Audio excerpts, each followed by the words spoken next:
My aunt accused me of getting her pregnant and demanded $50,000 in child support. My sister, the golden child, and I took her to court and found out the truth. I've been meaning to get this off my chest for a while. It feels like every year I convince myself to just forget it, to move on and let the past stay in the past, but I can't. So here I am. If anyone has advice or just wants to tell me to move on, I'd appreciate hearing it. I grew up in a pretty standard suburban neighborhood. From the outside, everything looked fine. My parents, Ava and John, had steady jobs and a nice home. But inside that house, things were different. Honestly, it all started the day my little sister was born. Her name is Emma. She was the golden child, literally, from the moment she came into the world. Before she even took her first steps, it was like my parents forgot I existed. I'm 3 years older than her, so I was old enough to remember what it felt like to be their center of attention before she came along. I guess I never thought it would be taken away from me, so suddenly. Before Emma, my mom used to read to me every night, and my dad and I would play catch in the backyard almost every weekend. Normal stuff. But after she was born, it all stopped. My parents were obsessed with her, like she was some kind of miracle. I get it. Babies need attention, but the way they treated her compared to me was like night and day. At first, I thought maybe I was just imagining it. Maybe I was just being a jealous kid. But it got worse as we got older. Emma was one of those kids who was naturally good at everything, straight A student, talented in sports, popular at school. You name it, she excelled. And my parents, oh man, they were her biggest fans. They'd attend every single one of her soccer games, make a huge fuss over her report cards, hang every piece of art she brought home on the fridge. Me? Not so much. I wasn't bad at school, but I wasn't Emma. I got decent grades, had friends, and tried my best in everything I did, but it never seemed to be enough for them.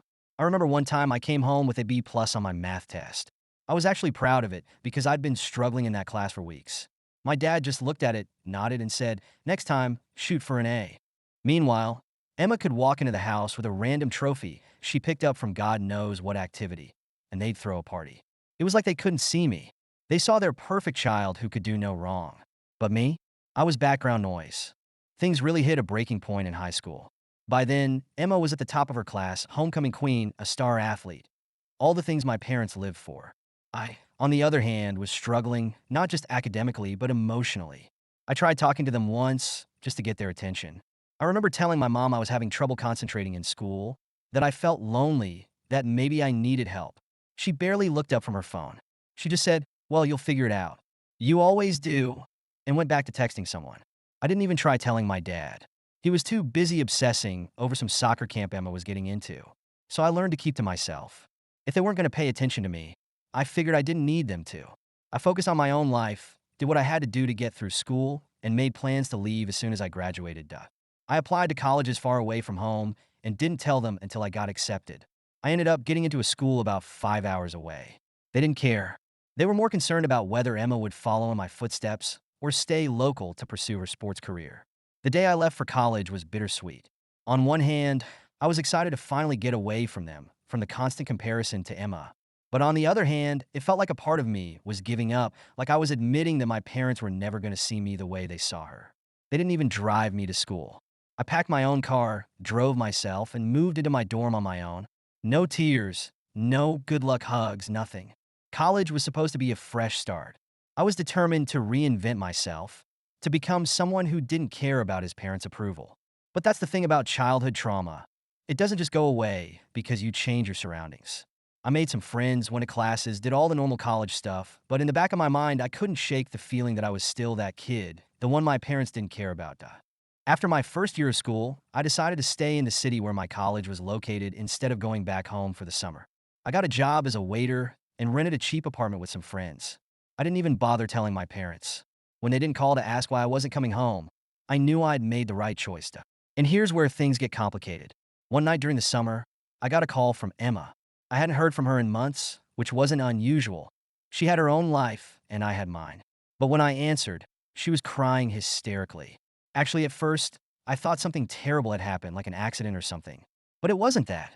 She told me that our parents had found out she'd been secretly dating one of her teammates, a girl. I was stunned. I never knew Emma was into girls, but it didn't matter. What mattered was how our parents reacted. They freaked out, completely lost their minds, and kicked her out of the house. It didn't surprise me that they reacted poorly, but kicking her out? That was a new low, even for them. She didn't know where else to go, so she drove to my apartment and basically begged me to let her crash with me for a while. I didn't hesitate. As much as I resented her for the way our parents favored her, she was still my sister, and she was in trouble. I let her stay with me, and for the first time in my life, I saw Emma for who she really was. Not the perfect, untouchable golden child, but a scared, confused teenager who didn't know where else to turn. She stayed with me for a few weeks, and during that time, we actually started to get close. We talked about everything: our childhood, our parents, the pressure she'd always felt to be perfect. It turns out she wasn't as happy as she seemed. She'd been miserable trying to live up to their expectations. And now that she was finally free of them, she didn't know who she was anymore. It was weird. For years, I'd been jealous of her, of the attention she got, of the way our parents treated her like she was better than me. But now, seeing her broken down and vulnerable, I didn't feel that way anymore. I felt sorry for her. Our parents had messed her up just as much as they'd messed me up, maybe even more. But just as we were starting to bond, things took a dark turn. One night, I came home from work and Emma was gone. At first, I thought maybe she'd just gone out to get some air or something. But when I tried calling her, she didn't answer. Hours passed, and I started to panic. I called her again and again, but it went straight to voicemail. I even called our parents to see if they'd heard from her, but they hadn't. It wasn't until the next morning that I got a call from the police. Emma had been found in a park, passed out after what looked like a failed suicide attempt. She had taken a bunch of pills and left a note in her car, saying she couldn't live with the shame anymore. I was devastated. All those years I'd been angry at her, thinking she had the perfect life, and she'd been struggling just as much as I had, maybe more. She survived, thank God, but she was in the hospital for a while. After that, my parents, of course, didn't show up. They couldn't even be bothered to check on her. After that, things were never the same. I cut my parents out of my life completely. They didn't care about me before, and they sure as hell didn't care about Emma now that she wasn't their perfect little girl anymore. Emma and I stayed close, though. We both moved on in our own ways. But I'll never forget what happened during those weeks. It changed everything for me.